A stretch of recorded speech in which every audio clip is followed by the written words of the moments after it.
Alhamdulillahi Rabbil Alamin. Alors nous avons toutes et tous des proches qui sont décédés, ou parmi nos proches des gens qui sont décédés, parmi nos parents, parmi nos enfants quelquefois, parmi nos frères, nos sœurs, etc. Et beaucoup se posent la question, qu'est-ce que je peux faire vraiment en leur faveur? Alors il y a plusieurs moyens afin d'être profitable pour les défunts. Il y a ad-du'a, bien sûr, les invocations, augmenter les invocations pour les défunts parmi ceux et celles que vous connaissez, et même celles et ceux parmi les croyants que vous ne connaissez pas. Et il y a aussi et surtout une chose spécifique à faire. Et c'est peut-être et sûrement la meilleure des choses. Cette chose-là a été mentionnée dans un hadith rapporté par l'imam Ahmed avec une chaîne de transmission jugée bonne. Un homme parmi les compagnons a interrogé le prophète alayhi salatu wassalam, avec les propos suivants. Il dit: Ya Rasulallah, inna ummi matat. Ma mère, ma propre mère est décédée.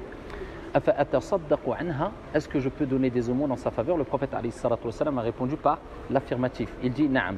Et le compagnon a poursuivi et il dit: Ya Rasulallah, fa ayyu sadaqati afdal.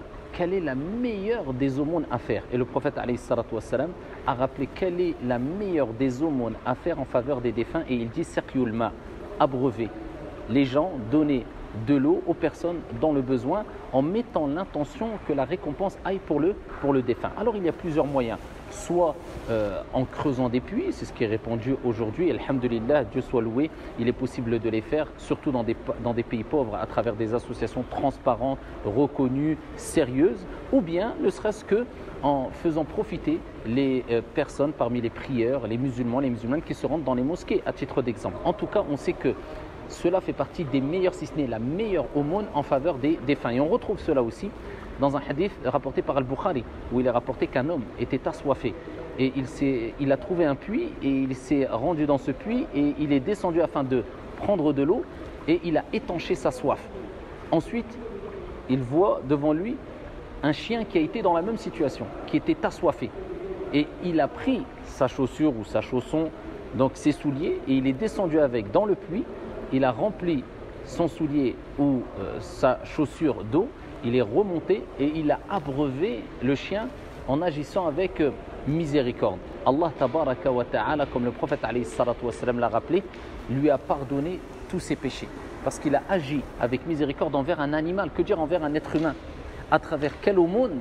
À travers le fait d'abreuver ce chien-là. Que dire si on a abreuvé les personnes? Et le prophète alayhi salatu wassalam a rappelé que c'est la meilleure des aumônes à faire. Alors, multiplier les aumônes, quelles que soient ces aumônes-là, à partir du moment où ils font partie des choses bonnes et recommandées par le prophète alayhi salatu wassalam, construire une mosquée, donner à manger, nourrir les pauvres, etc. Mais à travers ces textes-là, on voit que parmi, si ce n'est la meilleure des aumônes à faire en faveur d'un défunt, c'est d'abreuver les gens. Qu'Allah Jalla wa Ala fasse miséricorde à nos défunts, et qu'Allah subhanahu wa ta'ala nous accorde à toutes et à tous une fin heureuse basée sur la vertu. Amin. Wassalamu alaikum.